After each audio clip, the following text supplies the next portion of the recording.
The gospel is the good news of the life, death, and resurrection of Jesus and how we're saved by what Christ did. That's it. In fact, the Bible never explicitly says what the gospel is.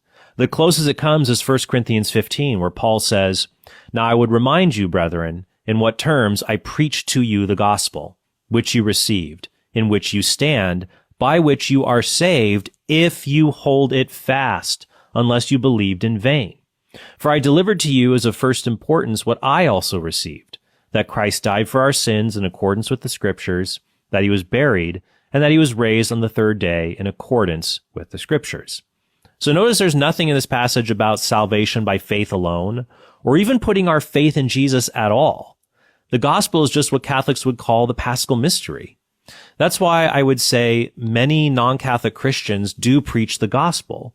But there's more to salvation than just the gospel, and even Protestants would admit that, unless they assume the gospel is just the same thing as their sola fide by faith alone theology, which is of course something the Bible doesn't teach.